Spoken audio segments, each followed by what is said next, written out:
Hi students, welcome to Future Vision NEET Academy. நம்ம இன்னைக்கு பார்க்க போற டாபிக் என்னன்னா ஸ்ப்ரிங் ஃபோர்ஸையும் சூடோ ஃபோர்ஸ் பத்தி தான் இன்னைக்கு பார்க்க போறோம். முதல்ல ஸ்ப்ரிங் ஃபோர்ஸ்ல இருந்து ஆரம்பிச்சிடலாம். ஓகேங்களா? ஸ்ப்ரிங் ஃபோர்ஸ்ங்கிறது தமிழ் எப்படி சொல்லுவோம்னா சுருள்வில் விசை அப்படின்னு நம்ம சொல்லுவோம். இதனோட ஃபோர்ஸ்க்கான ஃபார்முலா நம்ம எங்க இருந்து டெரைவ் பண்ணிருப்போம்னா ஹுக்ஸ் லால இருந்து டெரைவ் பண்ணிருப்போம். ஓகேங்களா? ஹுக்ஸ் லா ஒன்றும் இல்லை, F - kx. மைனஸ்ங்கிறது அந்த நெகட்டிவ் சிம்பிள் வந்து டைரக்ஷனை குறிக்கிறது. ஓகேங்களா? அதுக்கு ஆப்போசிட்டா இருக்கு அப்படிங்கறத வந்து குறிக்கிறது. ஓகேங்களா? அப்ப இந்த இடத்துல நமக்கு அந்த நெகட்டிவ் வந்து மோஸ்ட்லி நம்ம யூஸ் பண்ண மாட்டோம். ஜஸ்ட் அதோட மேக்னிடியூடான கேவ் மாதிரி தான் யூஸ் பண்ணுவோம். கேங்கிறது இந்த இடத்துல என்னது ஸ்ப்ரிங் கான்ஸ்டன்ட் அண்ட் எக்ஸ்ங்கிறது change in length. Change in லென்த்ங்கிறது ஒன்றும் இல்லை, கம்ப்ரெஷன் ஆர் எக்ஸ்பென்ஷன். எக்ஸாம்பிளுக்கு ஒரு ஸ்ப்ரிங் இப்படி இருக்கு. ஓகேங்களா? ஸ்ப்ரிங் இப்படி ஒன்று இருக்கு, ஒரு பக்கம் கனெக்ட் பண்ணியிருக்காங்க, ஒரு வாலோட கனெக்ட் பண்ணியிருக்காங்க. இங்கே நான் எஃப்ங்கிற ஃபோர்ஸ் கொடுத்து ஜஸ்ட் இதை நான் அந்த பக்கம் வந்து இழுக்கிறேன். ஓகேங்களா? அப்படி இழுக்கும் போது என்னவாகும்? இப்படி எக்ஸ்பேண்ட் ஆகுமா? இப்படி எக்ஸ்பேண்ட் ஆகும். இனிஷியலா இருந்த டிஸ்டன்ஸ் வந்து ஒரு பர்டிகுலர் டிஸ்டன்ஸ் டி அப்படின்னா இந்த டிஸ்டன்ஸ் டி, இந்த ஒரு பர்டிகுலர் டிஸ்டன்ஸ் என்னன்னு நம்ம சொல்லலாம், அதுதான் அந்த எலாங்கேஷன். அதை வந்து எக்ஸ்ன்னு சொல்லலாம். இதே இந்த ஃபோர்ஸை வந்து நான் கம்ப்ரெஷனுக்காக யூஸ் பண்றேன். எஃப்ங்கிற ஃபோர்ஸ் கொடுத்து ஜஸ்ட் கம்ப்ரெஸ் பண்றேன். அப்ப அந்த எப்படி மாறி இருக்கும்? ஜஸ்ட் இப்படி மாறி இருக்கும். ஆமாங்களா? ஜஸ்ட் இன்னும் கொஞ்சம் இப்படி வந்து கம்ப்ரெஸ் ஆயிருக்கும். ஓகேங்களா? மொத்த டிஸ்டன்ஸ் வந்து இவ்வளவு இருந்திருக்கும். அதுதான் வந்து டி. நமக்கு கம்ப்ரெஸ் ஆனது ஒரு பர்டிகுலர் டிஸ்டன்ஸ். ஓகேங்களா? அதுதான் என்னது எக்ஸ். ஓகேங்களா? அப்ப அந்த எக்ஸ்பிரஷன், அதாவது இந்த கம்ப்ரெஷன் அல்லது அந்த எக்ஸ்பேன்ஷன், இதை தான் நம்ம என்னன்னு சொல்றோம், அந்த சேஞ்ச் இன் லென்த். அந்த சேஞ்ச் இன் லென்த் நம்ம என்ன டினோட் பண்றோம்? எக்ஸ் டினோட் பண்றோம். சம்ஸ்ல ஒன்னு ஃபோர்ஸ் கேட்கலாம், இல்லைன்னா ஸ்ப்ரிங் கான்ஸ்டன்டோட வேல்யூ கேட்கலாம், இல்லைன்னா எக்ஸோட வேல்யூ கேட்கலாம். இது மூணுல மாத்தி மாத்தி எது வேணாலும் கேட்கறதுக்கு வாய்ப்பு இருக்கு. ஓகேங்களா? ஒரு கொஸ்டின் பார்க்கலாம் எப்படி கண்டுபிடிக்கிறது அப்படிங்கிற மாதிரி.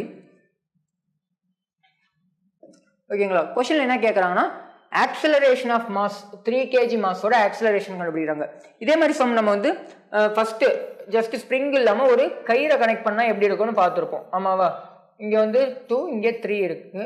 ஒரு கயிறு கனெக்ட் பண்ணிருக்காங்கன்னா இங்க ஒரு ஃபோர்ஸ் கனெக்ட் பண்றாங்க, ஃபோர்ஸ் வந்து அப்ளை பண்றோம். அப்ப இந்த இடத்துல டென்ஷன் இங்க ஆக்ட் ஆகும், இங்க வந்து டென்ஷன் இங்க ஆக்ட் ஆகுமா?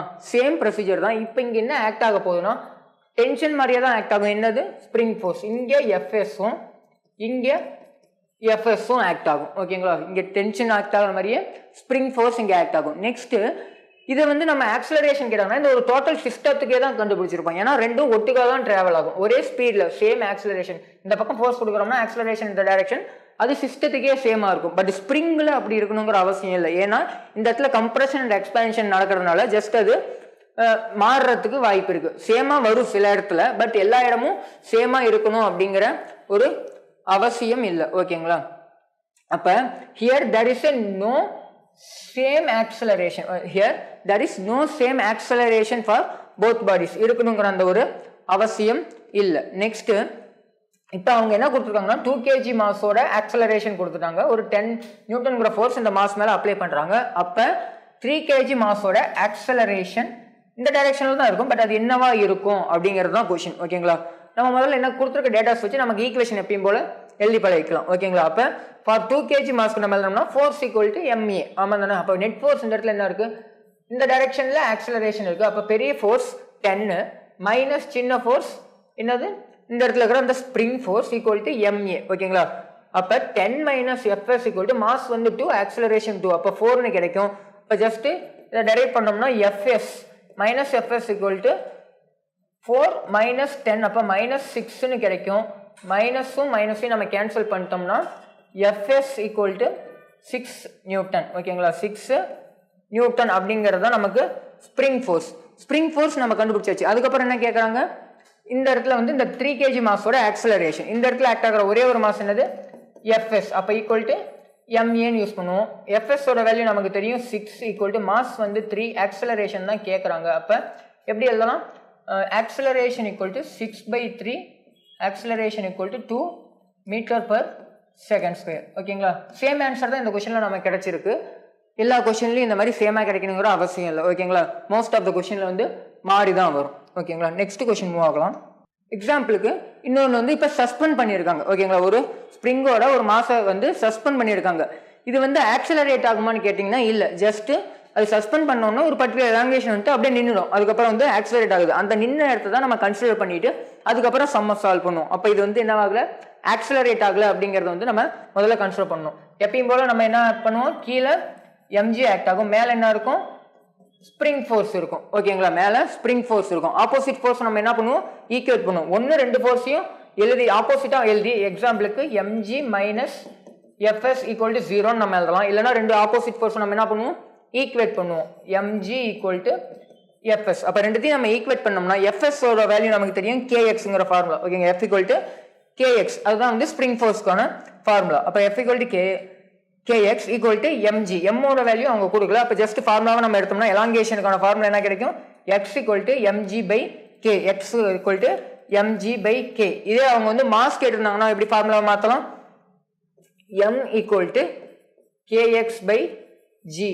மாஸ் ஒருவேளை கேட்டிருந்தாங்கன்னா இந்த மாதிரி அவங்க எலாங்கேஷன் கொடுத்திருந்து ஒருவேளை எலாங்கேஷன் கொடுத்திருந்து கேட்டிருந்தாங்கன்னா நம்ம வந்து மாஸோட வேல்யூ இதுல இருந்து ஃபைண்ட் அவுட் பண்ணலாம். ஓகேங்களா, நெக்ஸ்ட் ரெண்டு ஸ்ப்ரிங். ஓகேங்களா, ரெண்டு ஸ்ப்ரிங் ஜஸ்ட் ரெண்டு மாஸோட கனெக்ட் பண்ணியிருக்காங்க. ஜஸ்ட் இதுவும் எலாங்கேட் ஆனாடி ஸ்டேபிளா இருக்கிறதா தான் நம்ம கன்சிடர் பண்ணுவோம். அதுக்கப்புறம் என்ன கேட்கறாங்கன்னா, find the extension in the both spring. இப்படி நம்ம மாஸ் கனெக்ட் பண்ணாடி ஒரு பர்டிகுலர் அளவு எக்ஸ்பேண்ட் ஆயிருக்கும். ஓகேங்களா, அந்த எக்ஸ்டென்ஷன் எவ்வளவு அப்படின்னு கேட்கறாங்க. நம்ம ஒவ்வொரு மாசா எடுத்துக்கலாம். ஓகேங்களா, ஃபர்ஸ்ட் நான் இந்த மாசம் எடுத்தோம்னா இது வந்து ஜஸ்ட் இந்த இடத்துல நான் வந்து m2ன்னு கன்சிடர் பண்ணியிருக்கேன். அதனால நான் m2ன்னு எடுத்துக்கிறேன், இங்க m1ன்னு எடுத்துருக்கேன். ஓகேங்களா, அப்ப இந்த இடத்துல இருக்கிற மாஸ் என்னது, m2g. Mass into gravity, wait வந்து என்னது m2g.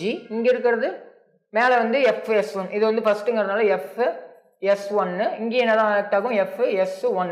சேம் இது மாதிரி நம்மளோட கயிறு மாதிரி ஸ்ட்ரிங் மாதிரியே அந்த ஒரு முழு ஸ்ப்ரிங்குக்கு எப்படி தான் இருக்கும், சேம் ஃபோர்ஸ் தான் இருக்கும். அதே அப்ப இது வேற வந்துருச்சு. அப்ப என்ன பண்ணுவோம், fs2.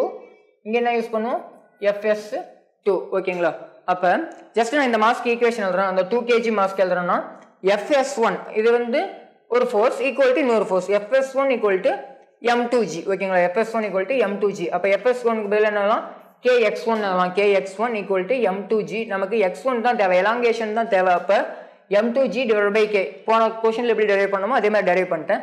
k ஓட வேல்யூ எங்க கொடுத்திருக்காங்க இந்த இடத்துல எவ்வளவு, 100 நியூட்டன் பெர் மீட்டர். அப்ப k க்கு பதிலா 100, மாஸோட வேல்யூ 2, கிராவிட்டியோட வேல்யூ 10 நம்ம சப்ஸ்டிட் பண்ணா 20 by 100 நமக்கு கிடைக்கும். அப்ப டெரைவ் பண்ணா நமக்கு என்னன்னு கிடைக்கும், 0.2 அப்படிங்கிறது தான் எக்ஸ்டென்ஷன். 0.2 மீட்டர்ங்கிறது தான் எக்ஸ்டென்ஷன். ஒருவேளை இந்த மாஸ்க்கு நம்ம கண்டுபிடிச்சோம்னா எப்படி கிடைக்கும், அந்த மாஸ் கண்டுபிடிச்சோம்னா இந்த டைரக்ஷன்ல என்னென்ன ஆக்ட் ஆகும், mgயும் இங்க இருக்கு. ஆமா, இந்த மாஸோட mgயும் இங்க தான் இருக்கு. அப்ப m1g. அப்ப m1g plus fs1 equal to fs2. ஆமாங்களா, இப்படி எழுதலாமா இதை, இதுல இருந்து இந்த மாதிரி எழுதலாம். ஓகேங்களா, நெக்ஸ்ட் m1g ஓட வேல்யூ என்னது, m1ங்கிறது வந்து 1, அதோட g ஓட வேல்யூ 10. அப்ப இங்க 10 எழுதலாம். Plus fsg. நெக்ஸ்ட் வந்து fs1 ஓட வேல்யூ. fs1 இது இந்த இடத்துல நம்ம இப்ப கண்டுபிடிச்ச வேல்யூ, அது 0.2. அல்லது அதை எப்படி நம்ம எழுதலாம், 2g எழுதலாமா, மாஸோட வேல்யூ, மாஸ் இன்டு கிராவிட்டி எழுதும் போது 2g ஃப்ரம் இந்த ஈக்குவேஷன்ல இருந்து எப்படி எழுதலாம், fs1 equal to m2g. அப்ப m2 ஓட வேல்யூ 2 into g. அப்ப இது என்ன எழுதலாம், 2g. இதோட வேல்யூ 1னே நம்ம வச்சுக்கலாம். ஓகேங்களா, 1g இதோட value 2g equal to fs2. இந்த ரிலேஷன் நம்ம எடுக்க முடியும். ஓகேங்களா, இதுதான் நான் கீழே எடுத்திருப்பேன் பாருங்க. Just m1g plus fs1 equal to fs2 அந்த வந்து ஃபார்முலா. அதுல இருந்து m1g எப்படி தான், m1 ஓட வேல்யூ 1, g ஓட வேல்யூ g. f1s ஓட வேல்யூ என்ன எழுதலாம், இந்த ஈக்குவேஷன்ல இருந்து f1 அதாவது fs1 ஓட வேல்யூ என்ன எழுதலாம், m2g. m2 ஓட வேல்யூ 2 into ஒரு g. அப்ப 2g. அப்ப வந்து என்னன்னு கிடைக்கும் நமக்கு, 3g equal to fs வந்து எழுதலாம், f equal to kx2 நம்ம எழுதலாம். அப்ப 3g divided by k தான் நமக்கு என்னன்னு கிடைக்குது, இங்க 3g 1g plus 2g என்ன கிடைக்கும், 3g by k தான் நமக்கு என்னன்னு கிடைக்குது, எக்ஸ்டென்ஷன் கிடைக்குது, x2 நமக்கு தேவையானது. ஓகேங்களா, அப்ப 3 into 10 30 divided by அதோட வேல்யூ என்னதான் கொடுத்திருந்தாங்க, k ஓட வேல்யூ 100 தான் கொடுத்திருக்காங்க. அப்ப 0.3 தான் நமக்கு என்னது, எக்ஸ்டென்ஷன் ஆஃப் த ஸ்ப்ரிங். ஓகேங்களா, நெக்ஸ்ட் அப்பேரண்ட் வெயிட். இது வந்து கொஞ்சம் முக்கியமான டாபிக்னு சொல்லலாம். இதுல வந்து ரொம்ப சிம்பிளான டாபிக், ஆனா கொஞ்சம் முக்கியமான டாபிக்னு சொல்லலாம். Apparent weight of a person in a lift. போன கிளாஸ்ல நம்ம லிஃப்ட் வச்சு ஜஸ்ட் லிஃப்ட் மேல போனா டென்ஷன், ஆக்சலரேஷன் இதை பார்த்திருப்போம். அப்பேரண்ட் வெயிட் அதாவது தமிழ்ல வந்து தோற்ற எடைன்னு சொல்லுவாங்க. ஒரு லிஃப்ட்ல நம்ம மேல போகும்போது கீழே போகும்போது நம்ம லிஃப்ட்டுக்குள்ள இருந்தோம்னா நமக்கு எப்படி ஒரு ஃபீல் ஆகும், ஒன்று வந்து மேலே ஒரு ஒரு புதிர் ஒரு பயம் மாதிரி இருக்கும் ஓகேங்களா. உள்ள வந்து ஜஸ்ட் வந்து ஒரு ஆசிலேஷன் இருக்கும் நமக்கு ஓகேங்களா, ஜஸ்ட் மேலே போகும்போதோ அல்லது கீழே வரும்போதோ ஓகேங்களா. அதுக்கு காரணம்னா ஒன்று வந்து மேலே போகும்போது என்ன நமக்கு தோணும்னா வெயிட் வந்து இன்க்ரீஸ் ஆகிற மாதிரியும் கீழே வரும்போது வெயிட் டிக்ரீஸ் ஆகிற மாதிரி இருக்கும். அதுக்கான ரீசன் என்னன்னு பார்த்துடலாம். அதுதான் வந்து இந்த தோற்ற எடைன்னு சொல்லுவாங்க ஓகேங்களா. மின் உயர்த்தியில் இருக்கும் ஒரு மனிதனின் தோற்ற எடை ஓகேங்களா. லிஃப்ட்டுங்கிறது ஜஸ்ட் மின் உயர்த்தி அல்லது மின் தூக்கி அப்படிங்கிற இந்த 2 வேர்டில் யூஸ் பண்ணுவாங்க ஓகேங்களா. தமிழில் வந்து மின் உயர்த்தி இல்லைன்னா மின் தூக்கி அப்படின்னு சொல்லுவாங்க. ஃபர்ஸ்ட் அந்த ஆக்சலரேஷனுக்குள்ள போகிறதுக்கு முன்னாடி நார்மலாக ஒரு லிஃப்ட் வந்து ஆக்சலரேட் ஆகல, ரெஸ்ட்ல இருக்கு அப்படின்னா ஜஸ்ட் அது மூவ்மெண்ட்டே ஆகலன்னா அந்த இடத்துல ஆக்சலரேஷன் 0. ஆக்சலரேஷன் 0னா நமக்கு என்னன்னா தோற்ற எடையும் அதாவது அப்பேரண்ட் வெயிட்டும் ஆக்சுவல் வெயிட்டும் சேமா தான் இருக்கும் ஓகேங்களா. அப்பேரண்ட் வெயிட் எதுக்கு ஈக்குவலா இருக்கும், ஆக்சுவல் வெயிட்டுக்கு சேமா தான் இருக்கும். அது ஆக்சலரேட்டே ஆகல, நகரவே இல்லை அப்படின்னா ரெஸ்ட் கண்டிஷன்ல ஓகேங்களா. ஓய்வு நிலையில வந்து இந்த மின்தூக்கி ஓய்வு நிலையில இருக்கும் போது ஆக்சலரேஷனே இருக்காது. ஆக்சலரேஷன் 0ங்கும் போது apparent weight equal to actual வெயிட்னு நம்ம சொல்லுவோம் ஓகேங்களா. இது இந்த லிஃப்ட் வந்து ஒரு யூனிஃபார்ம் மோஷன்ல இருக்கு. யூனிஃபார்ம் மோஷன் என்னது நமக்கு தெரியும், வெலாசிட்டி கான்ஸ்டன்டா இருக்கணும். கான்ஸ்டன்ட் வெலாசிட்டியில ஜஸ்ட் மூவ் ஆகணும், மேலே போகுது கீழே வருது ரெண்டுமே தான் ஓகேங்களா. யூனிஃபார்ம் வெலாசிட்டியில இருந்துச்சுன்னா வெலாசிட்டி கான்ஸ்டன்ட், அதுதான மீனிங். யூனிஃபார்ம் வெலாசிட்டிக்கு என்ன மீனிங், வெலாசிட்டி கான்ஸ்டன்ட். ஒரு சீரான இயக்கத்துல லிஃப்ட் இருந்துச்சுன்னா வெலாசிட்டி கான்ஸ்டன்ட்ங்கும் போது ஆக்சலரேஷன் என்னது dv by dt. ஜஸ்ட் அதை டிஃபரன்ஷியேட் பண்ணாதான் நமக்கு என்ன கிடைக்கும், ஆக்சலரேஷன். ஒரு கான்ஸ்டன்ட்டை நம்ம டிஃபரன்ஷியேட் பண்ணோம்னா ஆக்சலரேஷன் என்ன ஆகும், 0 ஆகும். அப்போ இந்த இடத்துலயும் ஆக்சலரேஷன் 0. ஆக்சலரேஷன் 0ங்கும் போது இந்த இடத்துலயும் நமக்கு என்னதான் கிடைக்கும், apparent weight equal to actual weight. Apparent வெயிட்ங்கிறது தோற்ற எடை எதுக்கு ஈக்குவலா இருக்கும், ஒரிஜினலான உங்களோட வெயிட்டுக்கு ஈக்குவலா தான் இருக்கும் ஓகேங்களா. ஜஸ்ட் மூணாவது condition, if the lift goes up with acceleration. ஒரு லிஃப்ட் வந்து மேல் நோக்கிய அப் கோஸ் அப், அப்ப மேல் நோக்கிய முடுக்கத்துல இருக்கு. அந்த மேல போறது சீரான திசை வேகத்துல போல, ஆனா முடுக்கத்துல போகுது, ஒரு முடுக்கம். அப்ப திசை வேகம் மாறிக்கிட்டே இருக்கு, ஒரு பர்டிகுலர் செகண்டுக்கும் திசை வேகம் மாறிக்கிட்டே இருக்கு. அப்படி ஒரு கண்டிஷன்ல ஆக்சலரேஷன் என்னவா இருக்கும், கன்ஃபார்மா சீரான முடுக்கம் வந்து இருக்கு அப்படின்னா ஆக்சலரேஷன் நாட் ஈக்குவல் டு 0. அப்ப ஒரு பொருள் மேல போகுது, இந்த இடத்துல அப்பேரண்ட் வெயிட்ங்கிறத குறிக்கும்னா நார்மல் தான். நார்மல்ங்கிறது நமக்கு தெரியும் ஒரு வகையான ஃபோர்ஸ், mgங்கிறது ஒரு வகையான ஃபோர்ஸ். mg தான் நம்ம கேட்கறாங்க. பட் இந்த இடத்துல அப்பேரண்ட் வெயிட் எதை குறிக்கும், அதுக்கான ஆப்போசிட் ஃபோர்ஸான இந்த நார்மலை தான் குறிக்கும் ஓகேங்களா. நார்மல் தான் குறிக்கும். அப்ப நம்ம அதை தான் கண்டுபிடிக்கணும், அதுதான் அப்பேரண்ட் வெயிட் ஓகேங்களா. அப்ப ஆக்சலரேஷன் மேல் நோக்கிய டைரக்ஷன்ல இருக்கு, எப்பயுமே நார்மல் மேல இருக்கும், பர்பெண்டிகுலரா கீழே mg இருக்கும், அது எந்த டவுட்டும் இல்லை. இப்ப மேல் நோக்கி போகுதுன்னா எந்த ஃபோர்ஸ் பெருசு, நார்மல் ஃபோர்ஸ் பெருசு. நார்மல் மைனஸ் mg கீழே இருக்கிறது equal to ma, acceleration equal to ma. அப்ப நார்மல் வெயிட் வேணும்னா mg பிளஸ் ma வரும். அப்ப நார்மல் ஈக்குவல் டு மாச காமனா வெளியேற்றோம்னா m into g plus a. அப்ப நார்மலா இருந்த mgங்கிற அந்த ஒரு வெயிட்டை தவிர நமக்கு எக்ஸ்ட்ரா என்ன ஆக்ட் ஆகுது, அந்த ஒரு maவும் இந்த இடத்துல ஆக்ட் ஆகுது. அப்ப என்ன ஆகும், வெயிட் நமக்கு வந்து இன்க்ரீஸ் ஆன மாதிரி தெரியும். அதனால தான் ஒரு லிஃப்ட்ல நம்ம மேலே போகும்போது ஜஸ்ட் நம்ம வந்து நம்மளோட வெயிட் அதிகமா இருக்கிற மாதிரி ஃபீல் பண்ணுவோம் ஓகேங்களா. அதுதான் வந்து normal equal to mg plus ma ஓகேங்களா. இதே ஆக்சலரேஷன் கேட்டிருந்தாங்கன்னா நம்ம எப்பயும் போல இந்த நார்மல் இதை அப்படியே வச்சுட்டு இந்த m மட்டும் இந்த பக்கம் கீழே கொண்டு வந்திருப்போம். அதுதான் ஆக்சலரேஷன். ஒரு வேளை கேட்டு மற்ற வேல்யூ கொடுத்து ஆக்சலரேஷன் கேட்டாங்கன்னா ஜஸ்ட் ஃபார்முலா எடுத்து நம்ம டெரைவ் பண்ணிக்கலாம். அப்போ இந்த இடத்துல என்னது, apparent weight equal greater than, எதுக்கு ஈக்குவல், கிரேட்டர் தன் எதுக்கு இருக்கு, ஆக்சுவல் வெயிட்டுக்கு இருக்கு. அப்பேரண்ட் வெயிட் தான் இங்க அதிகமா இருக்கு ஆக்சுவல் வெயிட்டோட, ஏன்னா வெயிட் இன்க்ரீஸ் ஆயிருக்கு. எவ்வளவு அளவு, ma அந்த அளவுக்கு ஓகேங்களா. இது அந்த லிஃப்ட் வந்து கீழே வருது ஓகேங்களா. அது அந்த லிஃப்ட் கீழே வருது அப்படின்னா ஒரு பர்டிகுலர் ஆக்சலரேஷன்ல கீழே வருது. அப்ப இந்த இடத்துல ஆக்சலரேஷன் நாட் ஈக்குவல் டு 0. அப்ப mg கீழே இருக்கும் எப்பயும் போல, நார்மல் மேல இருக்கும். எந்த டைரக்ஷன்ல ஆக்சலரேட் ஆகுது, கீழ் டைரக்ஷன்ல. அப்ப கீழே இருக்க mg தான் பெருசு, mg minus n equal to ma எழுதுவோம். அப்ப n மட்டும் வேணும்னா, n மட்டும் இந்த பக்கம் வேணும்னா இந்த பக்கம் போனா பிளஸ் mg அந்த பக்கம் போனா மைனஸ் mg ஆகும். நார்மல் இந்த பக்கம் மைனஸ் ஆகுது. அப்ப ரெண்டு பக்கம் மைனஸாக மல்டிபிள் பண்ணோம்னா நமக்கு என்ன கிடைக்கும், n equal to mg minus ma. Just நம்ம எல்லாம் இந்த பக்கம் கொண்டு போயிடலாம். இது இந்த பக்கம் கொண்டு வந்தோம்னா நார்மல் பிளஸ் ஆயிடும், மைனஸ் n பிளஸ் n ஆயிடும். இந்த ma இந்த பக்கம் வந்தா மைனஸ் ma ஆயிடும். அப்ப mg மைனஸ் ma ரெண்டும் ஒண்ணுதான் ஓகேங்களா. உங்களுக்கு தேவையான ஃபார்முலா இதுதான். இதுல இருந்து நம்ம ஆக்சலரேஷன் வேணாலும் எடுத்துக்கலாம், நார்மலுக்கான ஃபார்முலா வேணாலும் டெரைவ் பண்ணிக்கலாம் ஓகேங்களா. நார்மல் அப்ப இந்த இடத்துல என்னவா இருக்கு, mg வந்து ஒரு பர்டிகுலர் வேல்யூவோட மைனஸ் பண்ணிருக்கும். அப்ப நார்மலா இருந்ததோட கொஞ்சம் கம்மியா இருக்கு ஆமாங்களா.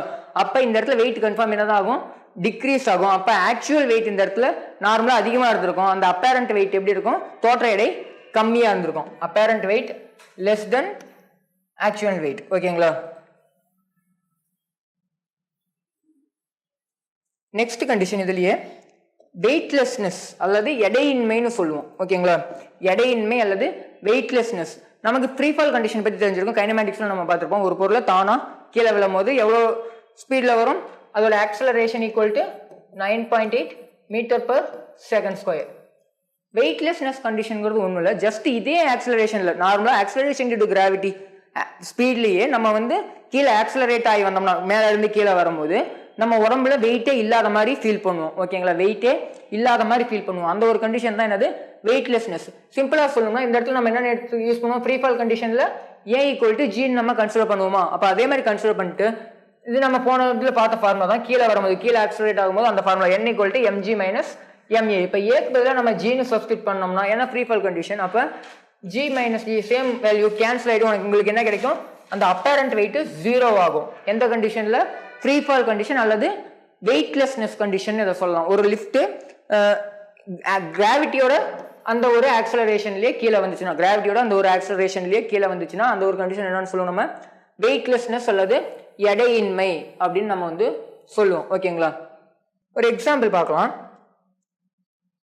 கொஸ்டின் என்ன கொடுத்தாங்கன்னா, ஜஸ்ட் 100 kg இருக்க ஒருத்தர் 10 மீட்டர் per செகண்ட்ல அப்போர்ட் மோஷன்ல போறாங்க அப்படின்னா அவங்களோட அப்பேரண்ட் வெயிட் என்ன, தோற்ற எடை என்ன அப்படின்னு கேட்டாங்கன்னா n ஈக்குவல் டு நமக்கு மேலே போதும்னா தெரியும் ஃபார்முலா பிளஸ்ல வரும். n equal to mg plus a. ஓகேங்களா, mg பிளஸ் a. அப்போ 100 m ஓட வேல்யூ 100ன்னு கொடுத்துட்டாங்க, g ஓட வேல்யூ 10, a ஓட வேல்யூ 10. ஓகேங்களா, g ஓட வேல்யூ நமக்கு நார்மலாக தெரியும் 10, a ஓட வேல்யூ அவங்களே கொஸ்டின்ல கொடுத்துருக்காங்க. இதுதான் a. g ஓட வேல்யூ நமக்கு கான்ஸ்டன்டா தெரியும். மோஸ்ட்லி நம்ம 10 தான் எடுத்துக்கோம். அப்போ 10 plus 10 equal to 100, 100 into 100 sorry 10 plus 10 20 into 100 2000. ஓகேங்களா, 20 plus 100 எவ்வளோ, சாரி 20 into 100 எவ்வளோ, 2000. ஓகேங்களா, நெக்ஸ்ட்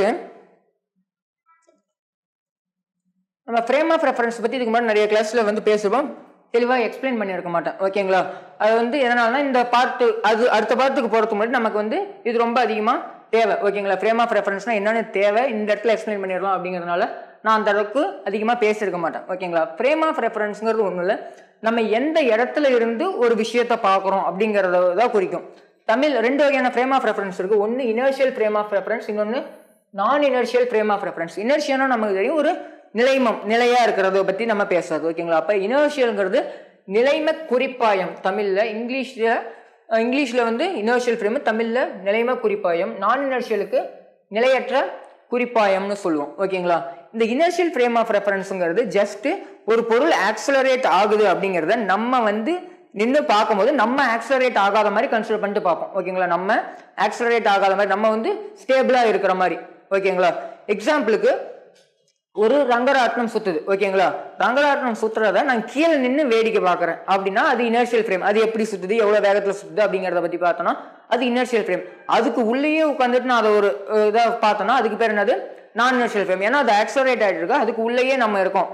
அப்போ இது வந்து என்னன்னு சொல்லலாம்னா இது வந்து ஒரு ரெஸ்ட்ல இருக்க ஒரு ஃப்ரேம் அல்லது கான்ஸ்டன்ட் வெலாசிட்டியில் இருக்க ஃப்ரேம். v = 0 என்னது, ரெஸ்ட். வெலாசிட்டியே இல்லைன்னா ரெஸ்ட் அல்லது கான்ஸ்டன்ட் கான்ஸ்டன்ட் வெலாசிட்டி இருக்க ஒரு ஃப்ரேம். அப்ப அந்த இடத்துல என்ன இருக்கக்கூடாது, கன்ஃபார்மா ஆக்சலரேஷனே இருக்கக்கூடாது. ஓகேங்களா, ஆக்சலரேஷனே இருக்கக்கூடாது. அப்படி இருந்தா அந்த ஃப்ரேமுக்கு பேர் என்னது, இனர்ஷியல் ஃப்ரேம். ஒருவேளை ஆக்சலரேஷன் இருக்கு ஒரு ஃப்ரேம்ல, நம்ம இருக்கிறோம் அந்த ஃப்ரேம்ல ஆக்சலரேஷன் இருக்குன்னா அது என்ன நம்ம சொல்லுவோம், நான் இனர்ஷியல் ஃப்ரேம்னு சொல்லுவோம். ஆக்சலரேஷன் கன்ஃபார்ம் இருக்கணும், நாட் ஈக்குவல் டு 0, 0க்கு இருக்காது.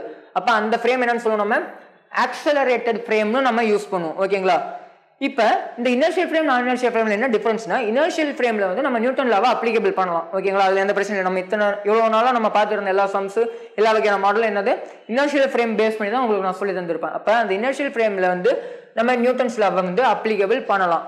பட் நான் இனர்ஷியல் ஃப்ரேம்ல நியூட்டன் லா வந்து அப்ளிகபிள் பண்றது கஷ்டம். ஓகேங்களா, அப்ளிகபிள் ஆகாது. அதை அப்ளிகபிள் பண்றதுக்காக நம்ம யூஸ் பண்ற ஒரு டேர்ம் தான் சூடோ ஃபோர்ஸ். நெக்ஸ்ட் அதை தான் நம்ம பார்க்க போறோம். ஓகேங்களா, அப்ப நான் எக்ஸ்பிளைன் பண்றேன். அதை அப்ளிகபிள் பண்றதுக்காக நம்ம யூஸ் பண்ற அந்த ஒரு டேர்ம் தான் என்னது, சூடோ ஃபோர்ஸ். ஓகேங்களா, நெக்ஸ்ட் இந்த இனர்ஷியல் ஃப்ரேமுக்கு இன்னொரு நேம் என்னன்னு சொல்லலாம்னா அன்ஆக்சலரேட்டட் ஃப்ரேம், முடுக்கம் அடையாத அந்த ஒரு ஃப்ரேம்னு சொல்லலாம். இல்லைன்னா நியூட்டோனியன். ஓகேங்களா, நியூட்டனோட அந்த செகண்ட் லா படி நியூட்டனோட லா வந்து எதுக்கு தான் அப்ளிகபிள், ஒன்லி இனர்ஷியல் ஃப்ரேமுக்கு தான் அப்ளிகபிள். அதனால இந்த இனர்ஷியல் ஃப்ரேமை நியூட்டோனியன் அல்லது கலிலியன் ஃப்ரேம் ஆஃப் ரெஃபரன்ஸ் அப்படின்னு வந்து வேற நேம்ல சொல்லுவாங்க. ஓகேங்களா? அதே மாதிரி ideally no inertial frame is exist in the universe. Exist in the universe. அதாவது இனர்ஷியல் ஃப்ரேம்ங்கிறது இந்த உலகத்துல, இந்த ஒரு பிரபஞ்சத்துல இல்லவே இல்லை. சார் எப்படி சொல்றீங்க அப்படின்னா, நார்மலா வந்து இனர்ஷியல் ஃப்ரேம்ங்கிறது நம்ம ஜஸ்ட் கன்சிடர் பண்ணுவோம் இல்லையா, ஜஸ்ட் அது ஆக்சலரேட்டர் தான் ஆயிட்டு இருக்கும். சார் நான் ஒரு இடத்துல நின்றுட்டு இருக்கேன் அப்படின்னா நான் வந்து மூவ் ஆகலையா, அப்ப நான் இனர்ஷியல் ஃப்ரேம் தான் நீங்க கேட்கலாம். நீங்க மூவ் ஆகல, பட் பூமி வந்து டிராவல் ஆகிட்டு தான் இருக்கு. பூமி வந்து ஒரு இடத்துல இருந்து இன்னொரு இடத்துக்கு நகர்ந்துட்டு தான் இருக்கு. பத்தத்துக்கு அது தன்னைத்தானாகவும் சுத்திட்டு இருக்கு. அதனால தான் நமக்கு எப்படி தெரியுது, நம்ம ஒரே இடத்துல ஸ்டேபிளா இருக்கிற மாதிரி தெரியுது. அப்ப கண்டிப்பா வந்து இனர்ஷியல் ஃப்ரேம்ங்கிறது ஒண்ணு ஸ்டேபிளா இல்லவே இல்லை.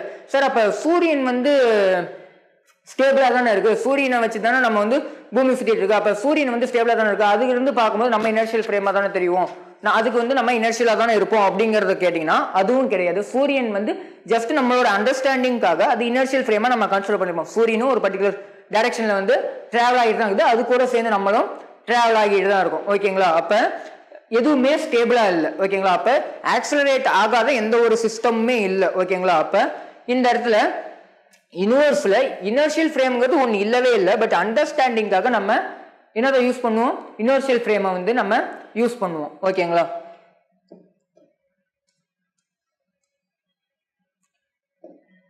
நெக்ஸ்ட் சூடோஃபோர்ஸ். நம்ம என்ன சொன்ன மாதிரியே சூடோஃபோர்ஸ்ங்கிறது எதுக்கு யூஸ் பண்ணுவோம், ஜஸ்ட் அதை வந்து தமிழ் என்னன்னு சொல்லணும்னா போலி விசை. ஓகேங்களா? என்னது போலி விசை. இப்படி ஒரு விசை இல்லை, பட் அந்த விசை இருந்தாதான் அந்த இடத்துல நம்மளால வந்து கத்துக்க முடியும். அந்த இடத்துல அதோட இம்பாக்ட் கன்ஃபார்ம் இருக்கும், அந்த போலி விசையோட இம்பாக்ட் இருக்கும். பட் அப்படி ஒரு விசை இல்லை, இதுதான் அந்த போலி விசைன்னு நம்மளால சொல்ல முடியாது, ஆனா அதோட இம்பாக்ட் இருக்கும். எப்படின்னா ஜஸ்ட் சூடோஃபோர்ஸ்ங்கிறது வந்து ஒரு டெக்னிக். எதுக்கு, நம்ம என்ன சொன்ன மாதிரியே லா ஆஃப் மோஷனை நான் இனர்ஷியல் ஃப்ரேம்ல வேலிட் பண்றதுக்கு. ஓகேவா? நியூட்டனோட லாவை வந்து வேலிட் பண்றதுக்கு, இதுல நான் இனர்ஷியல் ஃப்ரேம்ல வேலிட் பண்றதுக்கு யூஸ் பண்றது தான் என்னது, சூடோஃபோர்ஸ். சூடோஃபோர்ஸ் இஸ் ஏ நான் ரியல் ஃபோர்ஸ். நான் ரியல் ஃபோர்ஸ் இப்போ ஃப்ரிக்ஷனு, டென்ஷனு, இந்த மாதிரி நம்ம சொல்றோம்ல, வெயிட், இந்த மாதிரி தனியா ஒரு ஃபோர்ஸ் இதை சொல்ல முடியாது. ஆனா இதுக்கு வந்து கன்ஃபார்ம் ஒரு ரியல் இம்பாக்ட் அந்த இடத்துல இருக்கும். காரணம் வந்து அந்த நான் இனர்ஷியல் ஃப்ரேம். ஓகேங்களா? இப்போ நம்ம ஏற்கனவே நம்ம பார்த்துருப்போம் ஃபர்ஸ்ட்ல, இந்த லிஃப்ட் மோஷன் ஜஸ்ட் ஒரு கைத்துல வந்து கட்டி இருக்கு அப்படின்னா லிஃப்ட் மோஷனை வச்சு நம்ம என்ன யூஸ் பண்ணியிருப்போம், வந்து சால்வ் பண்ணிருப்போம், இனர்ஷியல் ஃப்ரேம்ல சால்வ் பண்ணிருப்போம். இதே அதை நான் இனர்ஷியல் ஃப்ரேமா ஜஸ்ட் லிஃப்ட் மட்டும் மேல போகுது. ஓகேங்களா? லிஃப்ட்டுக்குள்ளேயே நம்ம இருந்துட்டு அதை சால்வ் பண்ணா எப்படி இருக்கும் அப்படின்னு பாத்தீங்கன்னா, ஜஸ்ட் லிஃப்ட் மேல போகுது. ஓகேங்களா? லிஃப்ட் மேல போகுது. நம்ம எப்பயுமே சூடோஃபோர்ஸ் எங்க ஆட் பண்ணோம்னா ஆக்சலரேஷனுக்கு ஆப்போசிட் டைரக்ஷன்ல. ஓகேங்களா? சூடோஃபோர்ஸ் எங்க அப்ளிகபிள் பண்ணுவோம், ஆக்சலரேஷனுக்கு ஆப்போசிட் டைரக்ஷன்ல. ஓகேங்களா? ரொம்ப முக்கியம், ஆப்போசிட் டைரக்ஷன்ல அப்ளை பண்ணுவோம். ஓகேங்களா? ஆக்சலரேஷனுக்கு ஆப்போசிட் டைரக்ஷன்ல தான் நம்ம என்ன அப்ளை பண்ணுவோம், சூடோஃபோர்ஸை அப்ளை பண்ணுவோம். அப்போ ஒரு வேலை ஜஸ்ட் நம்ம மேல போற மாதிரி நமக்கு தெரியும். பட் ஒரு எக்ஸாம்பிளுக்கு நான் லிஃப்ட்டுக்குள்ள இருக்கேன், எனக்கு மேல வந்து அந்த லிஃப்டோட ரூஃப்ல இருந்து ஏதோ ஒரு பால் மாதிரி இந்த மாதிரி கட்டி தொங்க விட்டுருக்காங்கன்னு தெரியுது. அந்த பாலோட எம்ஜி அங்கேயே தான் இருக்கும், ஜஸ்ட் நம்மளும் அது கூடவே டிராவல் ஆகும். ஆமாவா? அப்ப அதுவும் ரெஸ்ட்ல தான் இருக்கிற மாதிரி இருக்கும். நம்ம பொறுத்த வரைக்கும், அதை பொறுத்த வரைக்கும் நம்ம ரெஸ்ட்ல தான் இருக்கிற மாதிரி இருக்கும். பட் ரியலா அது என்ன ஆகுது, ஆக்சலரேட் ஆயிட்டு இருக்கு. அப்ப சூடோஃபோர்ஸ் எதுக்கு இப்ப இந்த இடத்துல அப்ளை பண்ண போறோம்னா, ஜஸ்ட் ரெண்டு ஃபோர்ஸையும் ஈக்குவேட் பண்றது. ஆக்சலரேட் ஆகுது, ஜஸ்ட் அது என்னது ஸ்டேபிளா இருக்கு. நம்ம என்ன பண்ணுவோம், நார்மலா வந்து ரெண்டு force T minus MG equal to ஜீரோன்னு போடுவோம். ஆக்சலரேட் ஆகலன்னா, இல்லைன்னா டி ஈக்குவல் டு எம்ஜின்னு எழுதுவோம். ஆமாங்களா? பட் இந்த இடத்துல என்ன ஆகுது, நமக்கு ஆக்சலரேட் ஆகுதுன்னு தெரியுது, நம்ம கண்ணுக்கு அது தெரியல. ஆமாவா?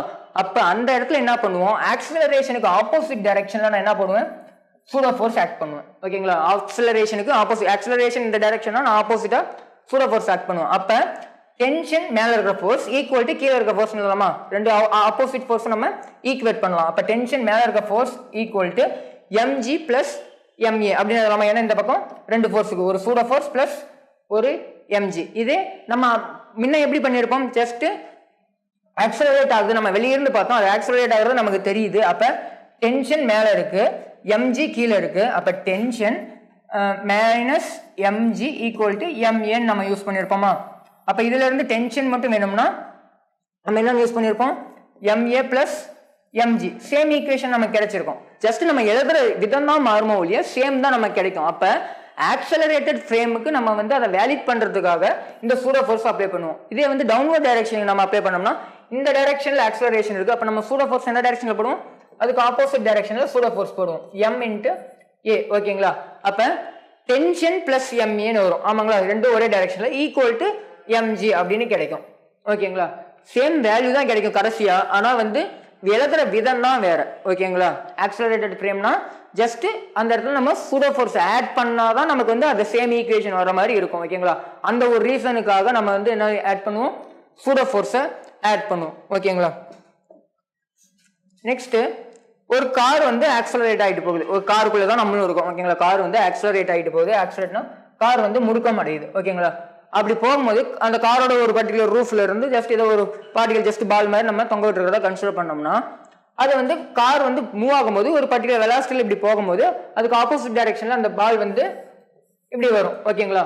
அப்ப அது அந்த வெர்டிகலோட மேக் பண்ற ஆங்கிளை நம்ம தீட்டான்னு கண்டுபிடிச்சோம்னா, இந்த இடத்துல வந்து ஆக்சலரேஷன் தான் கேட்பாங்க. ஆக்சலரேஷன் தான் அந்த காரோட ஆக்சலரேஷனை தான் கேட்பாங்க. அதை நம்ம எப்படி கண்டுபிடிக்கலாம்னா, ஜஸ்ட் இந்த மேக் பண்ற ஆங்கிளை வச்சு இந்த ஆங்கிள் தீட்டானா இந்த இடம் என்னவா இருக்க முடியும், சைன் தீட்டாவா இருக்க முடியும். நார்மலா கீழே எம்ஜி ஆக்ட் ஆகும். கீழே எம்ஜி ஆக்ட் ஆகும். இது தீட்டானா இது டென்ஷனோட கயிறுல தொங்க விட்டுருக்காங்க. அப்ப இந்த இடத்துல ஒரு டென்ஷன் இருக்கும், இந்த இடத்துல ஒரு டென்ஷன் இருக்கும். அப்ப ரெண்டுமே சேம் டென்ஷன். டி சைன் தீட்டான்னு நம்ம யூஸ் பண்ணுவோம். டி சைன் தீட்டான்னு யூஸ் பண்ணுவோம். அப்ப இது சைன்னா இது கன்ஃபார்மா காசா தான் இருக்க முடியும். அப்ப இதோட ஏன்னா இது ரிசல்டன்ட் ஃபோர்ஸ் அதுக்கு ரெண்டு ஃபோர்ஸ் இந்த மாதிரி தான் இருக்க முடியும். அப்ப அந்த இடம் என்னது, டி காஸ் தீட்டா. ஓகேங்களா? அப்ப அது டி சைன் தீட்டா, இது டி காஸ் தீட்டா. ஓகேங்களா? அப்ப இது மாதிரி தான் இருக்கு. இந்த சிஸ்டம் என்ன இருக்கு, நீங்க ஆக்சலரேட் ஆகிற ஒரு சிஸ்டம் குள்ள இருக்கீங்க. அப்ப என்ன யூஸ் பண்ணுவீங்க, சூடோ ஃபோர்ஸ் யூஸ் பண்ணுவீங்க. எந்த பக்கம் ஆக்சலரேட் ஆகுது, காரு இந்த பக்கம் ஆக்சலரேட் ஆகுது. அப்ப சூடோ ஃபோர்ஸ் எங்க போடணும், ஆப்போசிட் டைரக்ஷன்ல போடணும், எம்ஏ. அதுதான் நான் இங்க யூஸ் பண்ணிருக்கேன். எம்ஏங்கிறது இந்த டைரக்ஷன்ல இருக்க சூடோ ஃபோர்ஸ். ஓகே, ஜஸ்ட் அதுக்கு ஸ்ட்ரெயிட்டா. ஓகேங்களா? எம்ஏங்கிறது சூடோ ஃபோர்ஸ். அப்ப இதை நம்ம இப்ப ஈக்குவேட் பண்ணோம்னா, டி காஸ் தீட்டா எதுக்கு equal, M G. T cos theta equal to M G. T sine theta எதுக்கு equal, MA. T sin theta equal to MA. ரெண்டுத்தையும் டிவைட் பண்ணோம்னா TT கேன்சல் ஆகிடும், sin by cos tan ஆகிடும், MM கேன்சல் ஆயிடுச்சுன்னா A by G. நமக்கு acceleration வேணும்னா acceleration equal to G tan theta. இதை நம்ம நிறைய இடத்துல யூஸ் பண்ணுவோம், மார்க் பண்ணி வச்சுக்கோங்க. Acceleration equal to G tan theta. ஒரு சிஸ்டம்ல ஆக்சலரேட் ஆகும்போது, ஓகேங்களா, ஒரு காரோ இல்லை வேற ஏதோ ஒரு வெஹிக்கிளோ, ஓகே, அதுக்குள்ள உட்காந்துருக்கும் போது ஜஸ்ட் ஆக்சலரேஷன் கண்டுபிடிக்கிறதுக்கு ஒரு பர்டிகுலர் ஆங்கிள் மேக் பண்ணுறதுனா அந்த ஆங்கிளை வச்சு நம்ம எதாவது எழுதலாம், acceleration equal to G tan theta. Next வேற மாதிரி என்ன மாதிரி கொஸ்டின்ஸ் கேட்பாங்கன்னா, ஒரு இன்க்ளைன்டு பிளேன் இருக்கு, ஓகேங்களா, ஒரு இன்க்ளைன்டு பிளேன். இதுல வந்து ஒரு இது வந்து இந்த கண்டிஷன்லயும் இன்னும் ஃப்ரிக்ஷன் வரல, ஓகேங்களா. ஃப்ரிக்ஷன் வச்சு இதே கண்டிஷன் இருக்கும், அது அப்புறம் பார்க்கலாம், ஓகேங்களா. ஃப்ரிக்ஷன் இல்லை, ஓகேங்களா. ஒரு பொருள் வச்சிருக்காங்க, ஒரு ஏதோ ஒரு பாக்ஸ் மாதிரி வச்சிருக்காங்க, ஒரு பாடி வச்சிருக்காங்க. ஜஸ்ட் ஃப்ரிக்ஷனே இல்லை, ரொம்ப வலிக்கிட்டு இருக்கு அப்படின்னா ஜஸ்ட் வச்சோன்னா என்ன ஆயிடும், வலிக்கிட்டு கீழே விழுந்துரும், ஆமாங்களா. அது கீழே விழாம இருக்கிறதுக்கு நீங்க கொடுக்க வேண்டிய ஃபோர்ஸ் என்ன அப்படிங்கிறது தான் கொஸ்டினா இருக்கும். அது வலிக்கு கீழே விழாம இருக்கிறது நீங்க கொடுக்க வேண்டிய ஃபோர்ஸ் என்ன, இல்லைன்னா எவ்வளவு ஆக்சலரேஷன்ல அதை வந்து ஜஸ்ட் புஷ் பண்ணணும். இப்படி இருக்கிறது ஒரு பொருள் இப்படி இருக்கிற கீழே ஜஸ்ட் இப்படி நான் இன்க்ளினேஷன் பண்ணா கீழே இப்படி விழும், ஓகேங்களா, விழ ஆரம்பிக்கும். அப்ப நான் ஒரு பர்டிகுலர் ஆங்கிள் நான் அதை வந்து வச்சுட்டு ஒரு பர்டிகுலர் ஆக்சலரேஷன் கொடுத்தோம்னா அது வந்து கீழே விழாமையே இருக்கும், ஓகேங்களா. அப்ப அந்த கொடுக்க வேண்டிய ஆக்சலரேஷன் என்ன, கொடுக்க வேண்டிய ஃபோர்ஸ் என்ன, இந்த மாதிரி கொஸ்டின் இருக்கும். கீழே விழாம இருக்கிறதுக்கு நெக்ஸ்ட் கொஸ்டின் வந்து அது இதுக்கு அப்படியே ஆப்போசிட்டா இருக்கும், ஓகேங்களா. ஃபர்ஸ்ட் கண்டிஷன் என்னது, கீழே விழக்கூடாது. நமக்கு தெரியும் ஒரு இன்க்ளினேஷன் இருந்தால் இந்த ஒரு ஆங்கிள் தீட்டான்னு சொல்லுவோம். இது இந்த மாதிரி இருந்தால் இது எப்பயும் போல எம்ஜி, இது எம்ஜி கீழே ஆக்ட் ஆகும், எம்ஜி சைன் இங்க ஆக்ட் ஆகும், காஸ் எங்க ஆக்ட் ஆகும், ஜஸ்ட் நார்மலுக்கு அப்படியே ஆப்போசிட்டா, ஆமாங்களா. இது வந்து நார்மல், அந்த பாயிண்ட் ஆஃப் கான்டாக்டுக்கு பெர்பெண்டிகுலரா இருக்கிறது என்னது நார்மல், அதுக்கு ஆப்போசிட் என்ன ஆக்ட் ஆகும், எம்ஜி காஸ் தீட்டா, ஓகேங்களா. இப்போ நான் இதை ஆக்சலரேட் பண்ண போறேன், இந்த சிஸ்டம் நானும் அது கூட சேர்ந்தா போக போறேன். அப்போ வந்து ஆக்சலரேஷன் இருக்க போகுது. அப்போ இது ஒரு நான் இனர்ஷியல் ஃப்ரேம். ஆக்சலரேஷன் இந்த டைரக்ஷன்ல கொண்டு போனா தான் அது வந்து கீழே விழாது, இப்படி இழுத்தோம்னா அது கீழே வந்துடும், இப்படி போனா தான் கீழே விழாது. அப்போ ஆக்சலரேஷன் நான் இந்த டைரக்ஷன்ல கொண்டு போறேன்னா சூடோ ஃபோர்ஸ் எந்த டைரக்ஷன்ல போடுவேன், அதுக்கு ஆப்போசிட் டைரக்ஷன்ல சூடோ ஃபோர்ஸ் போடுவேன். அப்போ சூடோ ஃபோர்ஸ் இந்த டைரக்ஷன், ஓகேங்களா. இந்த ஆங்கிள் தீட்டானா இந்த ஆங்கிள் என்னதான் தீட்டா தான். எம்ஏவோட அந்த ரிசல்டன்ட் இங்க இருக்குன்னா அதோட சைன் காம்பனன்ட் எங்க இருக்கும், இது தீட்டானா இந்த இடம் தான் என்னது சைனா இருக்க முடியும். அப்ப இது இங்க சைன் வந்துடும், காஸ் எங்க வரும், இந்த இடத்துக்கு வந்து காஸ் வந்துடும், ஓகேங்களா. இதோட அட்ஜசன்ட் சைடு, இந்த அட்ஜசன்ட் சைடு தான் என்னது காஸ். அப்ப இந்த இடம் என்ன ஆயிடும், எம்ஏ காஸ் தீட்டா. இந்த படம் புரியுதுங்களா, புரிஞ்சிருக்கும்னு நினைக்கிறேன். இன்னொரு டைம் அப்படியே சொல்லிடுறேன்.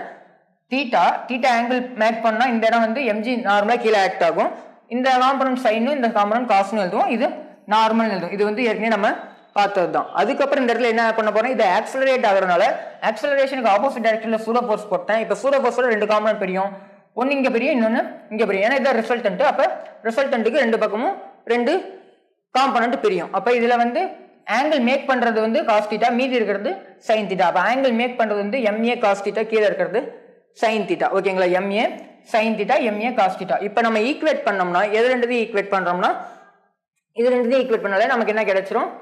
அந்த ஆக்சலரேஷன் கண்டுபிடிச்சிடலாம். ஓகேங்களா? அப்ப MA cos theta இது ரெண்டும் ஆப்போசிட் ஃபோர்ஸ் தானே.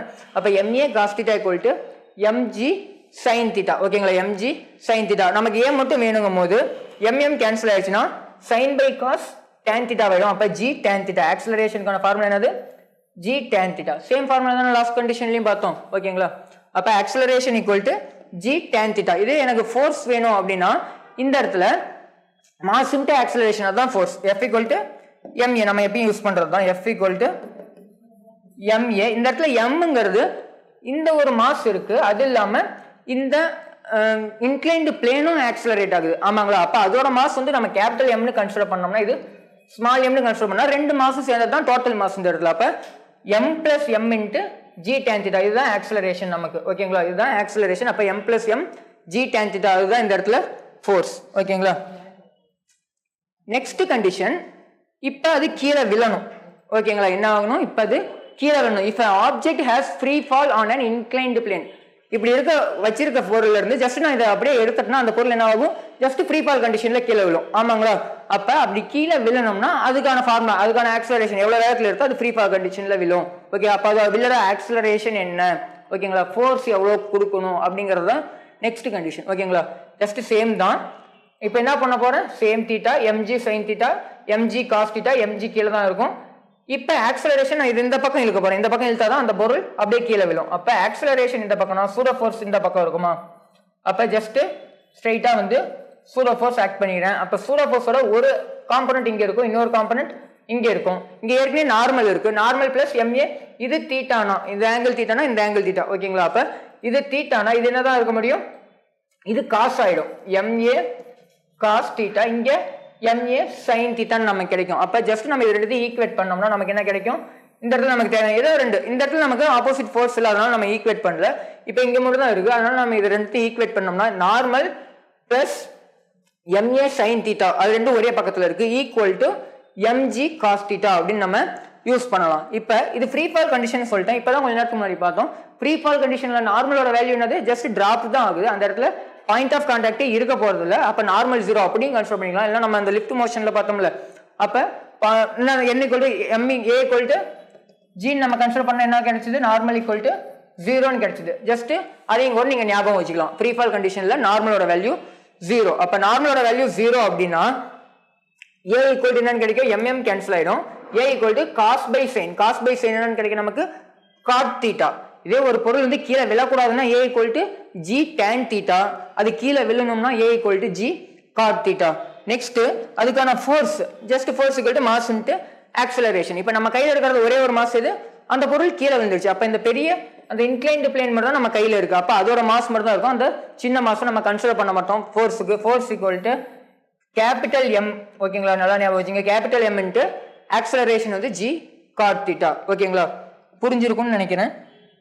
நெக்ஸ்ட் இதே மாதிரி சூடோ ஃபோர்ஸ் வேற எந்த இடத்துல அப்ளை பண்ணலாம் அப்படின்னா ஜஸ்ட் ஒரு பொருள் இருக்கு. ஓகேங்களா? முதல்ல வந்து ஒரு சமமான ஒரு சமதளம். ஓகேங்களா? அதுல என்ன இருக்கும்? கீழே mg இருக்கும், அதோட மாஸ் mனா மேல நார்மல் இருக்கும். Fங்கிற ஃபோர்ஸ் நான் இந்த டைரக்ஷன்ல அப்ளை பண்றேன். அப்ப இதை நம்ம எப்படி அப்ளை பண்ணோம்? நார்மலா வந்து ஒரு ஃபோர்ஸ் = ma அப்படின்னாலும் ஒண்ணுதான். அது வந்து நார்மலா இனர்ஷியல் ஃப்ரேம். இதே நான் இனர்ஷியல் ஃப்ரேமா இருந்தா அந்த மாஸே நீங்க தான் அப்படின்னா, அந்த மாஸ்ல தான் நீங்க இருக்கீங்க அப்படின்னா என்னவாகும்? இந்த இடத்துல நார்மல் = mg நமக்கு தெரியும். ஓகேங்களா? Normal = mg opposite force. F = acceleration இந்த டைரக்ஷன் தான். சூடோ ஃபோர்ஸ் இந்த டைரக்ஷன்ல ஆக்ட் பண்ணும், இந்த பக்கம் தான் ஆக்ட் பண்ணும். அப்ப F = ஜஸ்ட் ஆப்போசிட் ஃபோர்ஸ் நமக்கு என்ன கிடைக்குது? ma. அப்ப ஆக்சலரேஷன் வேணும்னா ஆக்சலரேஷன் = F by m னு நமக்கு கிடைக்கும். ஓகேங்களா? இது next when a pull is acting at an angle theta to the horizontal. அதாவது ஒரு பர்டிகுலர் ஆங்கிள் பிடிச்சி நம்ம புல் பண்றோம். ஓகேங்களா? ஸ்ட்ரெயிட்டான F இல்ல. F வந்து போன கண்டிஷன்ல எப்படி இருந்துச்சு? ஜஸ்ட் ஒரு ஸ்ட்ரெயிட்டானது. ஓகேங்களா? அதுல வந்து எந்த ஒரு ஆங்கிளும் பிரியல. பட் இது ஒரு பர்டிகுலர் ஆங்கிள் வந்து அந்த கைத்தை கட்டி நம்ம அதை வந்து இழுக்கிறாங்க, அந்த ஒரு பொருளை வந்து இழுக்கிறாங்க அப்படின்னா அந்த ஒரு ஆங்கிள் ஹரிசாண்டலோட மேக் பண்ற ஆங்கிள் நம்ம தீட்டான்னு கன்சிடர் பண்ணோம்னா இதுக்கான ஃபோர்ஸ் எப்படி ஃபார்முலா எழுதி எப்படி ஆக்சலரேஷன் எடுக்கிறது அப்படிங்கறத பார்க்கலாம். ஓகேங்களா? இது தீட்டா அப்படின்னா ஹரிசாண்டலோட மேக் பண்றது. இந்த ஆங்கிள் என்னது, இது ஆப்போசிட் சைடு, இது அட்ஜசன்ட் சைடு. அப்ப இது எஃப் காஸ் தீட்டா. மீதி இன்னொன்று என்னதான் ஆக்ட் ஆகும், இந்த பக்கம் தான் ஆக்ட் ஆகும். அது என்னது, இங்க இருக்க ஃபோர்ஸ் எஃப் சைன் தீட்டா. பொருளோட மாஸ் இங்க இருக்கும், மாஸ் இன்டு கிராவிட்டி, அதாவது வெயிட் கீழே இருக்கும், மேல நார்மல் இருக்கும். அப்ப மேல் பக்கம் normal and F sine theta இருக்கு, கீழ் பக்கம் mg இருக்கு. ஓகேங்களா? அப்ப ஆக்சலரேஷன் எந்த பக்கம் போகுது, ஜஸ்ட் இந்த பக்கம் தான் பிடிச்சி இருக்கிறோம். அப்ப அதுக்கான ஈக்குவேஷன் நம்ம எழுதும் போது எப்படி எழுதலாம், normal plus F sine theta எழுதலாமா, normal plus F sine theta equal to mg. அப்ப அந்த நார்மல் வந்து எதுக்கு ஈக்குவல், இந்த இடத்துல வந்து நார்மல் தான் வந்து ரியாக்ஷன் ஃபோர்ஸ்னு சொல்லுவாங்கன்னு சொன்னல, ஜஸ்ட் என்னன்னு எழுதினாலும் ஓகே அல்லது ஆர்னு எழுதினாலும் ஓகே. ஓகேங்களா? அப்ப இந்த எஃப் சைன் தீட்டா அந்த பக்கம் போனா மைனஸ் எஃப் சைன் தீட்டா ஆயிடும். ஓகேங்களா? நெக்ஸ்ட் எஃப் காஸ் தீட்டா எதுக்கு ஈக்குவல், ஜஸ்ட் இந்த பக்கம் ஆக்சலரேட் ஆகுது. அப்ப சூடோ ஃபோர்ஸ் எந்த பக்கம் ஆக்ட் பண்ணுவோம், எம்ஏங்கிற சூடோ ஃபோர்ஸ் இங்க தான் ஆக்ட் பண்ணுவோம். அப்ப F cos theta equal to MA. ரெண்டு ஈக்குவேஷன் நமக்கு கிடைச்சிச்சு. நம்ம இதுல இருந்து சிம்பிளா ஏவோட வேல்யூ தான் நமக்கு வேணும் அப்படின்னா, ஆக்சலரேஷன் தான் நமக்கு வேணும் அப்படின்னா a equal to f cos theta divided by m அப்படிங்கறது எடுத்துக்கலாம். இல்ல ஜஸ்ட் நமக்கு வேற நார்மலோ வேற ஏதோ தேவைன்னா ஜஸ்ட் ரெண்டு ஈக்குவேஷனை ஈக்குவேட் பண்ணா நமக்கு வந்து தேவையான வேல்யூவை நம்ம ஃபைண்ட் அவுட் பண்ணிக்கலாம். ஓகேங்களா? இதே ஒருவேளை அத வந்து தள்ளுறோம், ஒரு பர்டிகுலர் ஆங்கிள் தள்ளுறோம், ஸ்ட்ரைட்டா தள்ளாம ஒரு பர்டிகுலர் ஆங்கிள் தள்ளுறோம் அப்படின்னா எங்க ஆக்ட் ஆகும், ஃபோர்ஸ் வந்து இங்க ஆக்ட் ஆகும். அது வந்து அந்த ஹரிசாண்டலோட மேக் பண்ற ஆங்கிள் தீட்டா. ஓகேங்களா? கீழே என்ன ஆக்ட் ஆகும் நமக்கு தெரியும், mg, மேல என்ன ஆக்ட் ஆகும், நார்மல். ஓகேங்களா? இந்த பக்கம் பிடிச்சி இப்படி தள்ளுறோம்னா ஆக்சலரேஷன் எந்த பக்கம் இருக்க போகுது, இந்த டைரக்ஷன்ல தான் ஆக்சலரேஷன் இருக்க போகுது. இப்ப நல்லா கவனிங்க, இந்த ஆங்கிள் தீட்டானா ஜஸ்ட் இப்படி வரும்போது இந்த ஆங்கிளும் என்னதான் ஆகும், தீட்டாவா தான் இருக்கும். அப்ப இந்த ஆங்கிள் தீட்டானா இந்த பக்கம் என்னது ஆப்போசிட் சைடு. அப்ப இந்த இடம் என்னவாகும், இது எஃப்ங்கிற ஃபோர்ஸ்னா எஃப் சைன் தீட்டா. இது எப்படி பிரியும், ஒன்னு இப்படி பிரியும், இன்னொன்னு எந்த டைரக்ஷன்ல பிரியும், இப்படி ஒரு ஃபோர்ஸ்னா இப்படி ஒன்னு பிரியும், இப்படி ஒன்னு பிரியும். ஆமாங்களா? அப்ப இது எஃப் சைன் தீட்டா, மீதி இருக்கிறது என்னது எஃப் காஸ் தீட்டா. ஓகேங்களா? அப்ப F sine theta F cos theta. Acceleration இந்த பக்கம் இருக்கும்னா சூடோ ஃபோர்ஸ் இந்த டைரக்ஷன்ல இருக்கும், இந்த பக்கம் தான் ma இருக்கும். ஓகேங்களா? அப்ப அதை வச்சு நம்ம ஈக்குவேஷன் எழுதணும்னா ஃபர்ஸ்ட் நார்மல் மேல இருக்கு, கீழே என்ன இருக்கு, mgயும் எஃப் சைன் தீட்டாவும். Normal equal to mg plus F sine theta. அதே மாதிரி எஃப் காஸ் தீட்டாக்கு எது ஈக்குவலா இருக்கு, இந்த பக்கம் இருக்க அந்த ma ஈக்குவலா இருக்கு. ஓகேங்களா? அப்ப a ஈக்குவல் டு மீத மாதிரி எழுதணும்னா F cos theta divided by m. நமக்கு வேற வேல்யூ வேணும்னாலும் ஜஸ்ட் ஈக்குவேட் பண்ணோம்னா மற்ற வேல்யூ நம்ம கண்டுபிடிச்சிக்கலாம். இப்படிதான் வந்து நம்ம ஒவ்வொரு வேல்யூக்கும் வந்து ஒவ்வொரு கண்டிஷனுக்கும் சூடோ ஃபோர்ஸ் வந்து அப்ளை பண்ண முடியும். ஓகேங்களா? ஆக்சலரேட்டட் மோஷன் நம்ம அந்த இடத்துல என்ன யூஸ் பண்ணுவோம், சூடோ ஃபோர்ஸ் அப்ளை பண்ணுவோம். இதோட வந்து நம்மளோட லா ஆஃப் மோஷனோட ஃபர்ஸ்ட் ஹாஃப் முடியுது. ஓகேங்களா? ஃபர்ஸ்ட் ஹாஃப் முடியுது. நெக்ஸ்ட் வந்து ஃப்ரிக்ஷனும் அதுக்கப்புறம் சர்க்குலர் டைனமிக்ஸும் இருக்கு. இது முடிச்சா இந்த லா ஆஃப் மோஷன் முடியுது. ஓகேங்களா? பாதி யூனிட் முடிஞ்சது, மீதி யூனிட் வந்து இன்னொரு 2-3 வீடியோவில் நம்ம கவர் பண்ணிடலாம். ஓகேங்களா? ஃப்ரிக்ஷனும் ஈஸியாக தான் இருக்கும், சர்க்குலர் டைனமிக்ஸும் நமக்கு ஈஸியாக தான் இருக்கும். ஓகேங்களா? அதனால இதை மறுபடியும் இன்னொரு டைம் ரீகால் பண்ணுங்க. ரீகால் பண்ணிட்டு உங்களோட வேற சம்முக்கு வந்து இதை நீங்க அப்ளை பண்ணி பாருங்க, உங்களுக்கு வந்து ஆன்சர் கிடைக்கும். ஓகேங்களா? தேங்க்யூ. டிஎன்பிஎஸ்சி டெட் நியமன தேர்வு, PC, SI, TRB, agri, forest, railway போன்ற அனைத்து போட்டித் தேர்வுகளுக்கும் நேரடி மற்றும் ஆன்லைன் வகுப்புகள் ஆரம்பம். அனைத்து போட்டித் தேர்வுகளுக்கும் ஸ்டடி மெட்டீரியல் கிடைக்கும். நேரடி மற்றும் போஸ்டல் டெஸ்ட் பேட்ச் வசதியும் உண்டு. தொடர்புக்கு future vision study centre, Salem. Contact 9042030163. Future Vision Study Center, SKS Hospital Road, opposite to Hotel Lakshmi Prakash, near New Bus Stand, Salem. Cell 90420 30163.